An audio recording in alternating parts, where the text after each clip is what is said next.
ಇದು ಮೇಲ್ನೋಟಕ್ಕೆ ನೋಡಿದ್ರೆ ನವೆಂಬರ್ 14 ಆದ್ಮೇಲೆ ನಾನು ಅದನ್ನ ಹೇಳ್ತೀನಿ. ಯಾಕೆಂದ್ರೆ ರಾಜಕೀಯ ಸ್ಪೆಕ್ಯುಲೇಷನ್ ಆಗೋದು ನವೆಂಬರ್ 14 ಆದ್ಮೇಲೆ, ಕ್ರಾಂತಿ ಭ್ರಾಂತಿ ವಾಂತಿ ಎಲ್ಲ ಆಗೋದು ನವೆಂಬರ್ 14-15 ಆದ್ಮೇಲೆ. ಆದ್ರೆ ಆ ಸಿಂಪ್ಟಮ್ 100ಕ್ಕೆ 100 ಇದೆ. ದಿನಾ ಪತ್ರಿಕೆಗಳಲ್ಲಿ ನೋಡ್ತಾ ಇದ್ರೆ, ದಿನ ಬೆಳಗ್ಗೆ ಆದ್ರೆ ಕಾಂಗ್ರೆಸ್ನವರ ಆಂತರಿಕ ಕಚ್ಚಾಟ ನೋಡಿದ್ರೆ, ನಾನ್ ಮಂತ್ರಿ ನಾನ್ ಮುಖ್ಯಮಂತ್ರಿ ಅಂತ ನೋಡಿದ್ರೆ ಇದು ಅವಧಿ ಪೂರ್ಣ ಮಾಡಲ್ಲ, ಈ ಸರ್ಕಾರ ತೊಲಗುತ್ತೆ. ಅಲ್ರಿ, ಅವತ್ತೇ ಹೇಳಿದ್ರಲ್ಲ ಸಿಎಂ ಅವರು 6 ತಿಂಗಳ ಹಿಂದೆ ಹೋದಂತ ಸಂದರ್ಭದಲ್ಲಿ ಡೆಲ್ಲಿ ಒಳಗಡೆ ಇವರಿಗೆ ರಾಹುಲ್ ಗಾಂಧಿ ಆಗಲಿ ಸೋನಿಯಾ ಗಾಂಧಿ ಅಪಾಯಿಂಟ್ಮೆಂಟ್ ಕೊಡ್ಲಿಲ್ಲ.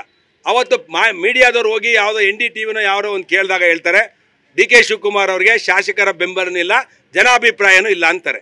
ತಕ್ಷಣ DK ಶಿವಕುಮಾರ್ ಅವರಿಗೆ ಕೇಳ್ತಾರೆ, ಎಲ್ಲರೂ ಅವರೇ ಪ್ರಶ್ನೆ ಹಾಕಿ ಅವರೇ ಉತ್ತರ ಹೇಳಿದ್ದಾರೆ ಅಂತೇಳಿ DK ಶಿವಕುಮಾರ್ ಅವ್ರು ಹೇಳ್ತಾರೆ. ಅವರಿಬ್ಬರದ್ದು ಮನಸ್ಸುಗಳು 2 ಭಾಗ ಆಗ್ಬಿಟ್ಟಿದೆ, ಒಡೆದೋಗಿದೆ. ಮೇಲ್ನೋಟಕ್ಕೆ ಮಾತ್ರ ಇಬ್ಬರು ಒಂದೇ ಅಂತ ಹೇಳಿ ತೋರಿಸ್ಕೊಳ್ತಾ ಇದ್ದಾರೆ. ಆದರೆ DK ಶಿವಕುಮಾರ್ ಅವರು 100ಕ್ಕೆ 100 ಮುಖ್ಯಮಂತ್ರಿ ಆಗ್ತಾರೆ ಅಂತೇಳಿ ಎಲ್ಲರೂ, ಅವರ ಹಿಂಬಾಲಕರು ಮತ್ತು ಹೈಕಮಾಂಡಲ್ಲಿರುವಂಥ ಸ್ನೇಹಿತರುಗಳು ಎಲ್ಲರೂ ಕೂಡ ಆಂತರಿಕವಾಗಿ BJPಯಲ್ಲಿರುವಂಥ ಮಾಹಿತಿ DK ಶಿವಕುಮಾರ್ ಅವ್ರನ್ನ ಮಾಡ್ತಾರೆ ಅಂತ. ಅದಕ್ಕೆ DK ಶಿವಕುಮಾರ್ ಅವ್ರು ಮಾಡಬಾರ್ದು ಅಂತ ಸಿದ್ದರಾಮಯ್ಯನವರು ಪರಮೇಶ್ವರ್ ಹೇಳಿದ್ದಾರೆ ನೀನೇ ಆಗುವಂತ, MB ಪಾಟೀಲ್ರಿಗೂ ಹೇಳಿದ್ದಾರೆ ನೀನೇ ಆಗುವಂತ, ಮಹದೇವಪ್ಪನಿಗೂ ಹೇಳಿದ್ದಾರೆ ನೀನೇ ಆಗುವಂತ, ಸತೀಶ್ ಜಾರಕಿಹೊಳಿಗೂ ಹೇಳಿದ್ದಾರೆ ನೀನೇ ಆಗುವಂತ ಹೇಳಿ ಜನ ಅಲ್ಲಿ ಕಾಂಗ್ರೆಸ್ ಅಲ್ಲಿ ಇರುವಂತವರೇ ಹೇಳ್ತಾ ಇದ್ದಾರೆ. ಸಿದ್ದರಾಮಯ್ಯನವರ ಒಳಗುಟ್ಟು, ಅವರ ನಡೆ ಯಾರಿಗೂ ಗುಟ್ಬಿಟ್ಕೊಡಲ್ಲ. ನಿಮಿಷಕ್ಕೆ ಸ್ಟ್ರಾಟಜಿ ಚೇಂಜ್ ಮಾಡ್ತಾರೆ.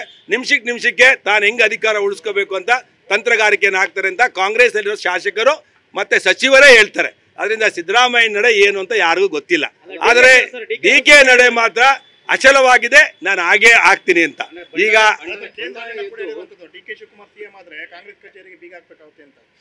ಅದು ನೋಡ್ರಿ, ಬೀಗ ಹಾಕ್ಬೇಕು, ಇನ್ನೂ 100 ಕಚೇರಿನ DK ಶಿವಕುಮಾರ್ ಕಟ್ಸ್ತಾರೋ.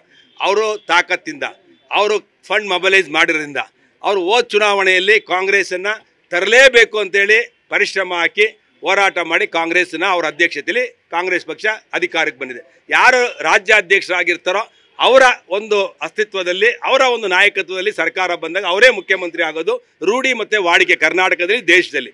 ಅವ್ರ ನಾಯಕತ್ವದಲ್ಲಿ ಜನ ಹೋಗ್ತಾರೆ. ಸೋನಿಯಾ ಗಾಂಧಿ, ರಾಹುಲ್ ಗಾಂಧಿ ಅವ್ರ ನಾಯಕರು, DK ಶಿವಕುಮಾರ್ KPCC ಅಧ್ಯಕ್ಷರು ಚುನಾವಣೆ ನಡೆಸಿದ್ರು. ಅವರ ಅಧ್ಯಕ್ಷತೆಯಲ್ಲಿ ಚುನಾವಣೆ ಆದಮೇಲೆ ಅವ್ರು ಗೆಲ್ಸಿದ್ರು. ಮೊಬೈಲೈಸು ಸಿದ್ದರಾಮಯ್ಯನವ್ರ ಹತ್ರ ಹಣ ಇತ್ತಾ? ಹಣ ಕೊಟ್ಟವ್ರು ಯಾರು? ಅವತ್ತು ಫಂಡಿಂಗ್ ಮಾಡಿದವ್ರು ಯಾರು? DK ಶಿವಕುಮಾರ್ ಅವರೇ. ಅದರಿಂದ ಈಗ DK ಶಿವಕುಮಾರ್ ಅವ್ರಿಗೆ ಅವತ್ತು ಕನ್ವಿನ್ಸ್ ಮಾಡಿ ಹೇಳಿರೋದು ನಿಜ ಅಂತೇಳಿ DK ಶಿವಕುಮಾರ್ ಆಂತರಿಕವಾಗಿ ಎಲ್ಲರ ಹತ್ರನೂ ಹೇಳಿದ್ದಾರೆ, 2.5 ವರ್ಷ ನಾನು ಹಾಗೇ ಆಗ್ತೀನಿ ಅಂತ. ಅದರಿಂದ ಅವರ ಆಂತರಿಕ ವಿಷಯ, ಅದನ್ನು ನಾನು ಮಾತಾಡೋದು, ಜನ ಮಾತಾಡೋದು, ಕಾಂಗ್ರೆಸ್ ಶಾಸಕರು, ಕಾಂಗ್ರೆಸ್ನ ಪಾರ್ಟಿ ವರ್ಕರ್ಸ್ ಮಾತಾಡೋದು. DK ಶಿವಕುಮಾರ್ ಅವರು ಪರಿಶ್ರಮ ಹಾಕಿ ಪಾರ್ಟಿ ಕಟ್ಟಿದ್ದಾರೆ, ಅವ್ರು ಆಗಬೇಕು ಅಂತ ಕಾಂಗ್ರೆಸ್ಸಿನಲ್ಲಿರುವಂಥ ಜನಗಳ ಒಂದು ಧ್ವನಿ. ಅದರಿಂದ ಅವರ ಆಂತರಿಕ ವಿಚಾರ.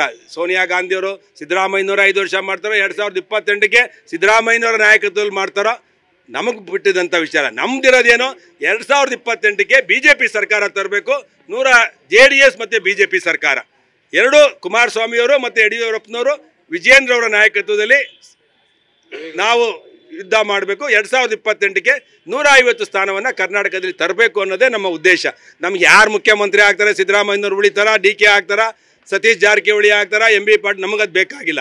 ಈ ರೀತಿ ಕಚ್ಚಾಟ ಆಡಿ ಕರ್ನಾಟಕವನ್ನು ಒಂದು ಬೀದಿ ಪಾಲ್ ಮಾಡಿದಾರಲ್ಲ, ಒಂದು ಅಭಿವೃದ್ಧಿಯ ಪರ ಇರುವಂಥ ಒಂದು ರಾಜ್ಯವನ್ನು, ಅದರಿಂದ ನಮಗೆ ನೋವಿದೆ. ನಮ್ಗೆ ₹1 ಅನುದಾನ ಇಲ್ಲ, ನಾವು ಒಬ್ಬ ಶಾಸಕರು ಮುಖ ತೋರ್ಸೋಕ್ಕಾಗ್ತಿಲ್ಲ.